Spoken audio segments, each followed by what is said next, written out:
The movie opens in a small city in Berlin in the hot summer of 2003. One morning, a teenager, Lucas, cannot enter his school because he's lost his student ID.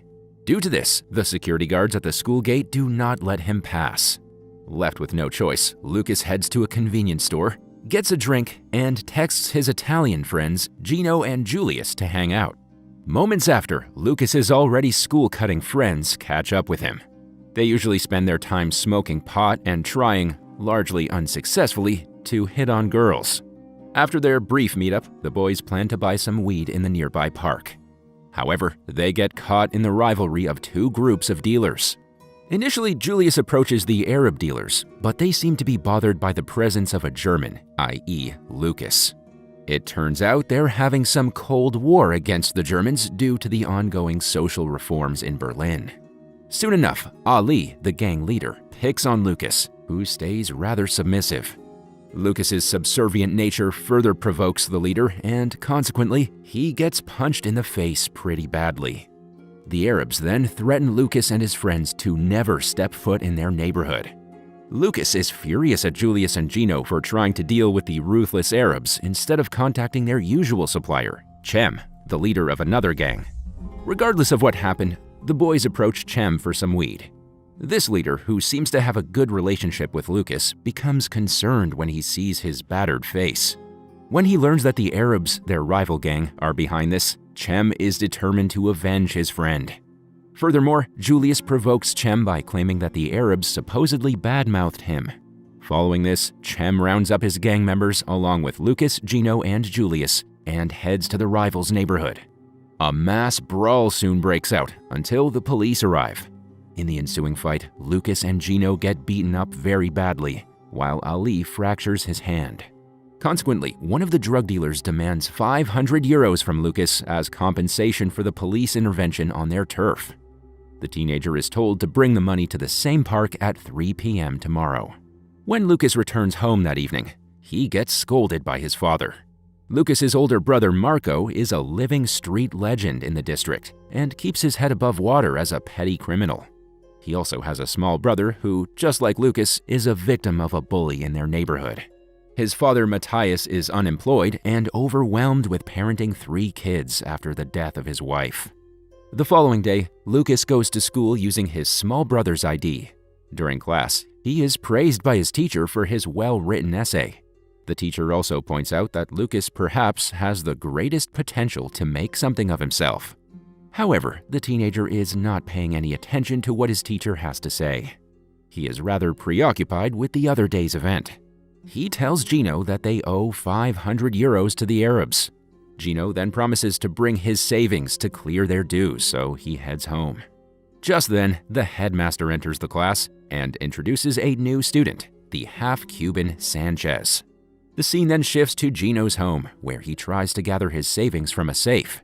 When his father hears some noise in the attic, he calls for Gino and asks him to join them for lunch. It is revealed that Gino suffers greatly from his father, a violent and hot-headed alcoholic who terrorizes him and his mother. The teenager's father has learned that his son is skipping school almost every day. When asked about it, Gino doesn't lie and confirms the truth. Consequently, he gets beaten by his father. When his sobbing mother tries to stop the fight, she too gets harassed. Back at school, Lucas and his classmates attend an assembly where it's announced that the Berlin Council has donated 50 brand new computers to the school administration. Lucas is still worried sick about not being able to pay the hefty amount of money on time.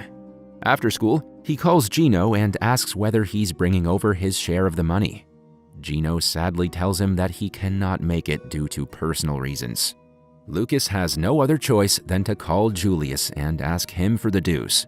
The scene then shifts to Julius's place, where he lives with his older brother in a rundown apartment. His brother is always drunk or stoned, screwing around with his buddies during the day. Despite his dire financial condition, the loudmouth Julius is always up for the party, girls, and drugs, and sometimes takes his brother's gun with him. When Lucas calls him for money, Julius, like always, makes some reasons and ignores his buddy. Lucas is now extremely scared because the clock is nearly striking 3. He returns to his apartment, only to find that Sanchez, the new classmate, is also his new neighbor. It's revealed that Sanchez, who has a knack for stealing things, lives with his single mother, who can barely make ends meet financially, even with a job. But despite everything, she wants to be a good mother to her son. Lucas helps them move into their new apartment and even spends the evening at Sanchez's apartment, fearing that Ali and his friends might come by his place.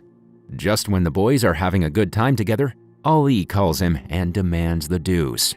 The gang leader swears to do something very bad if the payments are not made any sooner. That night, Lucas, Gino, Sanchez, and Julius meet up together to come up with a plan for the payments. Before discussing anything, though, they go to a grocery store to get some drinks. With the help of Sanchez, they manage to steal alcohol and narcotics from the store. The teenagers then enjoy the stolen drinks, smoke some weed, and party together until reality hits again. To solve their money problems, Sanchez comes up with an idea: to break into their school and steal the brand new computers. Initially, Lucas protests the idea because he thinks it would cause some serious trouble if they get caught. He even warns Gino about it, reminding him that his father would punish him severely. However, Lucas changes his mind when he realizes that his father's janitor job is barely enough to pay their rent or clear his dues. The following day at school, when there's a fight between two bullies, the class teacher intervenes. While trying to stop the commotion, the teacher mistakenly drops his staff keys on the floor. Lucas takes this opportunity to pick up the keys and take them with him. He then shows them to his buddies and makes plans to break into their school tonight.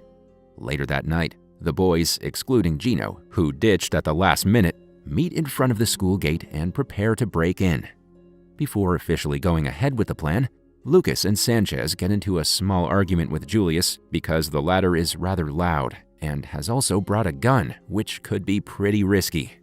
Setting their differences aside, the three teenagers break into their school and steal some of the brand new student computers, LED ones that are worth thousands. Despite unprofessional execution, they succeed in their plan. While trying to get the computers home, though, Julius opens fire to threaten some drunkards in the streets. Regardless, the boys manage to stack the computers at Julius's apartment after evading his sleeping brother in the lounge area. The next day, the school is full of police officers and journalists, and the theft at the school attracts widespread media attention. Lucas gets a call from his brother, who is rather curious about the robbery.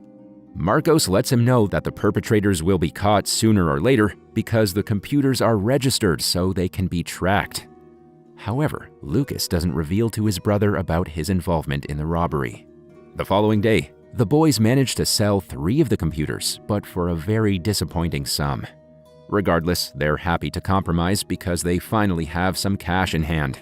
For the 800 euros they received selling the computers, they go shopping and buy branded clothes, shoes, and pizzas, among other things. They also visit a private swimming pool to relax and party with girls. During this time, Julius falls in love with a girl named Denise. Meanwhile, the investigation continues at school for the missing computers. One day, Lucas is called in for a personal interview by his class teacher. Before entering the teacher's room, Lucas calls his brother Marcos, believing that they've been busted. Terrified, he admits to stealing the computers from school along with his buddies. Marcos initially scolds him and advises him not to slip his mouth under any circumstances. Once Lucas goes inside the teacher's private office room, he is questioned about the recent robbery. The teenager is extremely scared, but thankfully, his teacher doesn't believe Lucas to be the culprit. Instead, he suspects fellow students with an immigrant background and believes that Lucas, as a German student, could help him solve the case. The teenager remains mum throughout his interview and rushes out the door as soon as he has permission to do so. Later at home, Lucas's stepmother tells him that his father wants him to live with Marcos because the apartment is too crammed up for 4 people. The poor teenager is hurt and blames his stepmother for moving in because they lived comfortably before she came into their lives. The following day, however, Lucas's father apologizes to him for trying to kick him out while driving him to school. Much to their surprise, the drug dealers stop their car and start demanding money from Lucas. When Lucas fails to give them his dues, they demolish Lucas's father's car as punishment. That evening, Lucas tries to clarify the situation with the leader of the drug dealers, so he visits Ali's home. Ali is initially aggressive towards Lucas, but remains calm when his mom sees them. His mom then invites Lucas inside their apartment and tells the boys to sort out their differences. After much convincing by his mother and aunts, Ali decides to forgive Lucas and make amends with him. Later, when Lucas is preparing to leave the apartment and standing in front of the door, Ali demands the newly bought sneakers to make peace. Lucas reluctantly agrees to do so and leaves the place barefoot. Just when a trouble has been settled, another arises when Julius's brother learns about the remaining computers at his apartment. Lucas and the boys are then forced to move the computers out. Thankfully, Marco arranges a meeting with a guy named Abdul, to whom the boys can sell the remaining computers. They visit the specified location and meet their guy. However, the man doesn't pay them and simply drives away with the computers, leaving Lucas and his friends stranded in the middle of nowhere. But what the teenagers don't know is that the so-called Abdul guy is an accomplice of Marco's. It turns out that Marcos is now making money off the stolen computers for himself and using the money to pay off his own debts in the underworld. Marcos surely used his little brother's innocence to get the money for himself. It's briefly seen that Marcos uses Lucas's lost student ID from the opening scene of the film to roll cigarettes. In the meantime, Gino becomes increasingly desperate about the situation with his brutal father. To make it worse, he learns that his abusive father has also stolen all of his savings to buy alcohol. Gino is now on the verge of going crazy. After much consideration, he takes a drug given to him by Julius and gains courage from the intoxication. He then goes to the kitchen where his father is once again assaulting his mother. Grabbing a glass bottle, he hits his father on the head and seriously injures him. Then he gives a grim look to his mother and jumps out the window. When Lucas, Julius, and Sanchez hear about the incident, they rush to the hospital. On the way, however, they come across Chem, who is proud to show off his new hot girlfriend. Much to Julius's disappointment, she turns out to be none other than Denise. Evidently, she had been playing both the boys. A brief fight between Chem and Julius ensues, but the boys soon realize that going to the hospital is more important to them. The movie ends with Lucas and his buddies visiting the severely bruised but responsive Gino and hugging him as a sign of their true bond.